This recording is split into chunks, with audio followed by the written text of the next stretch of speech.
Alrighty guys, welcome back to another one. 3" 12 gauge, ounce and a quarter bismuth number 3s. This one is based off of a published recipe. This is not a published recipe that I'm doing here. I'm increasing the dust charge by just a little bit to get it to 1300 FPS. The components we're using, by the way, this should still be well within, not well within, but still within max pressure for 3" and 2 3/4" 12 gauge. I believe the original was listed at just under 10,000 psi, and max is 11,500. So going up like half a grain of dust isn't going to set it over pressure, but it might be fairly close. I'm not really sure. I don't or can't pressure test shells. Anyway, what this is a brand new Shadite 3" hull. This one was one Jaren put together a couple years ago at this point, I think. Anyway, this has been fired 3 times. There is a pinhole right here. You guys probably can't see it. And the crimp is rather toasty. So this may not have a really nice looking crimp that we strive really hard to get on this channel. Not really. We just like really good looking crimps. Anyway, the dust is, where'd I put the bottle? There it is. This one right here, which again is my favorite. Today's number of the day, 27. That should get ounce and a quarter of bismuth with this wad, the MG42, moving about 1300 FPS, which is pretty good speed for bismuth. If you don't know, bismuth is not as dense as lead, which is 11.3 grams per cubic centimeter. I believe bismuth is 9.6, so yeah, not as heavy or as dense as lead, but it is a good bit more heavy or dense than steel, which I believe is 7.8. I can't remember right now. My brain's a little bit foggy. But it's a good bit more dense than steel, not as dense as lead. It's a much, much better shot material than steel in just about every way except for cost. And bismuth has gone up recently. It's not as affordable as it once was.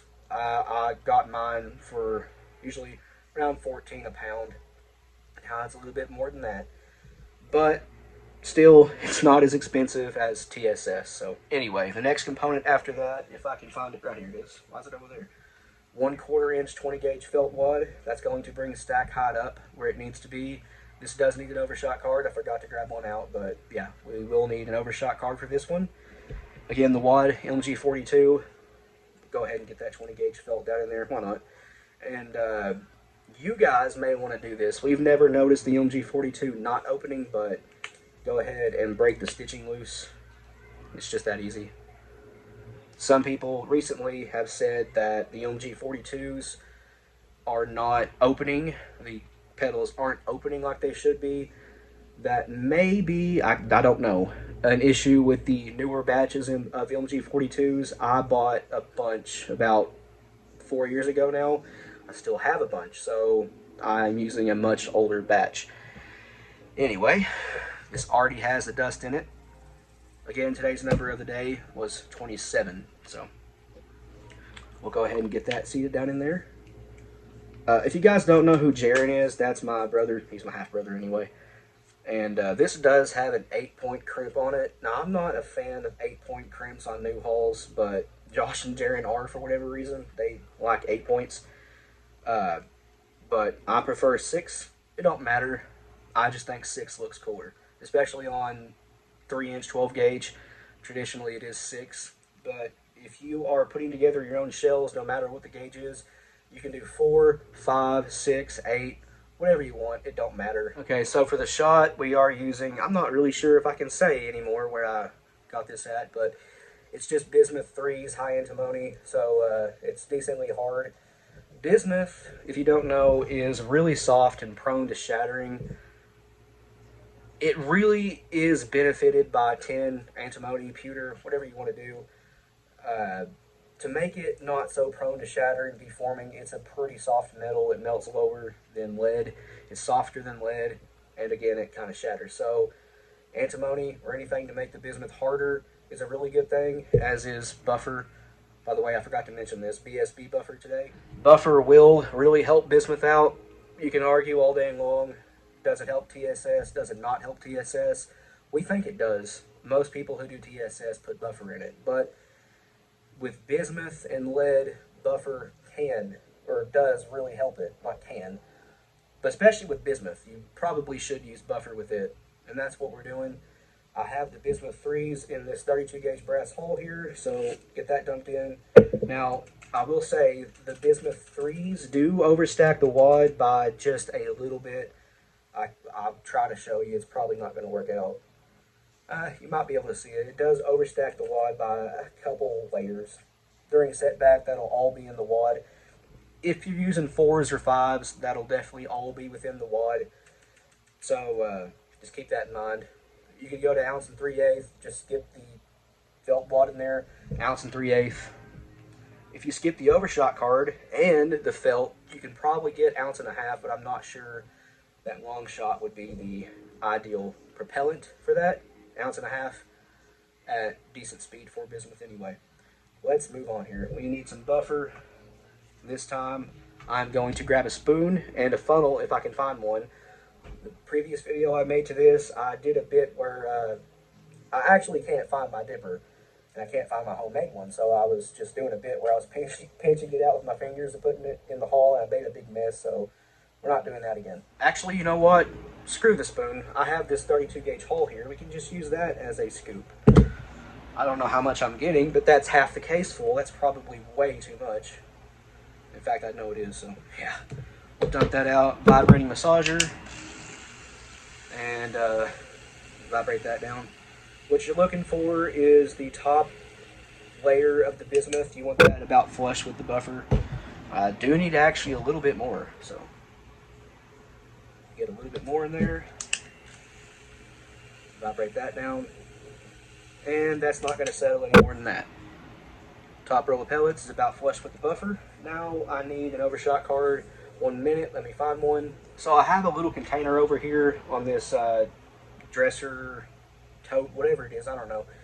That is just full of reclaimed or slightly destroyed nitro cards, overshot cards, fiber wads, just whatever it may be. I couldn't find a 12 gauge one or a 16, so I grabbed the 10 gauge one. We will have to tear part of that away to make it fit in 12 gauge. That's fine. These tear pretty easy when they're in layers of 1.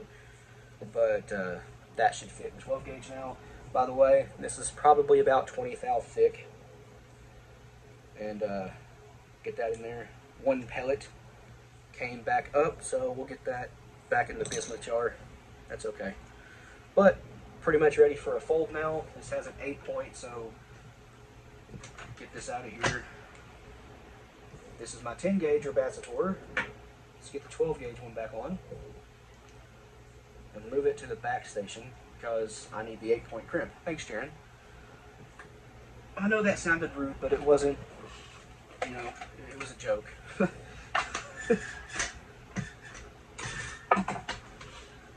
Make sure it's straight. Alright, now 8-point crimp. Pre-crimp looks pretty good. Now we'll see if this crimp actually looks decent when I use the Urbacitor and final crimp it again. It did have a pinhole, and the crimp itself is pretty dang toasty, and it's not coming across on camera, but inside it's pretty black and dirty and gross, so we'll see. I got it stuck on there. I went a little bit deep with that one. I don't really like doing that, but that's okay. You can tell that's going to come out a really nice looking shell. What it's supposed to do is make the pre-crimp much tighter, pulled in a little bit, and it creates this crease you can see around the edge of the shell. For the final crimp, it presses out all waviness that may be there from the pre-crimping process. But anyway, let's final crimp this now. Should look really good.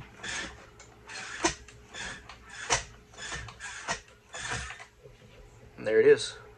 A really nice looking 3-inch number 3 bismuth, 1300 FPS. The blue hull is pretty cool. I will say that. I don't have many 3-inch blue hulls. Actually, right when me and Josh first started throwing shells together, he went to a store over in the next town, Ashland, and found a box of Peters, which is by Remington. It's just rebranded Remington's all it is, but a blue hull. with a high, it's higher than this, brass plated steel head on it, and they are beautiful looking hulls. It's a little bit brighter than this. It's pretty close to the same color. But overall, it's just a really good looking shell. If you've seen the 3-inch Remington Nitro hulls or SP hulls, it's the same hull, just blue. I don't know why I made that story or told that story, but it just reminded me of those hulls, and we still use them sometimes. Actually, I have one right here. This is completely off topic, I know. There.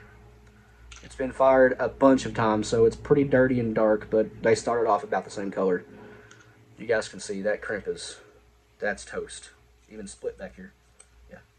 Also, I do want to mention this, because this shell was already hit with the BN2 before, actually several times before, no need to use it. The crimp already has a natural, not natural, but the crimp memory has the taper already built into it, for lack of a better phrase. But yeah, I did not hit that with the BN2. The crimp is just there now. Not the crimp, the taper is just permanently there. A little bit more about bismuth. Whenever I do bismuth videos, I usually talk about this. It is a non-toxic metal approved for waterfowl, just like steel and TSS is and heavy shot. It's, yeah, non-toxic. It's not lead or anything really close to lead for that matter. That being said, it's not as good of a shot material as lead is, or heavy shot, or certainly not TSS. But again, it's better than steel in just about every way. Anyways, guys, hope you enjoyed this one. The video might be a little bit short, but please like and subscribe. We always appreciate that. If you have any questions or comments, leave them down, excuse me, in the comment section below, and we'll get back to you. And if you want to, go check out our Patreon. A link to that, as well as a link to our Instagram, Rumble, and merch store will be in the description below. But other than that, you guys take it easy, and we'll see you in the next one.